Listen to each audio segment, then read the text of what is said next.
একজন সাহাবী আল্লাহু আকবার কবীরা সাহাবী ঘরে গেলেন, বিবিকে জিজ্ঞেস করলেন, বিবি ঘরে খাবার আছে কিনা? তিনি বললেন ঘরে তো কোনো খাবারের ব্যবস্থা নাই। সাহাবী বললেন দেখি যাই মালিকের কাজ করে আসি।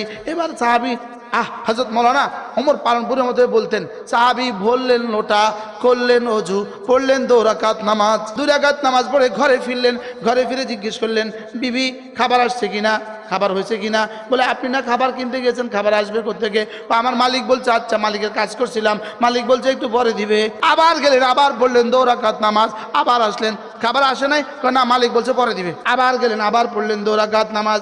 এবার ঘরে আসলেন, ঘরে এসে দেখলেন উনুনে চুলায় আগুন জ্বলে, একদিকে রুটি আরেকদিকে গোশত। সাহাবী জিজ্ঞেস করলেন এগুলো কোত্থেকে? বলে আপনি যখন মালিকের কাজ করতে গিয়েছিলেন, একজন মানুষ তার মাথাত করে 1 টুকরি আটা আর 1 টুকরি গোশত নিয়ে আসা বলছে তোমার স্বামী যার কাজ করেছে তিনি তার মজুরি পাঠিয়ে দিয়েছে।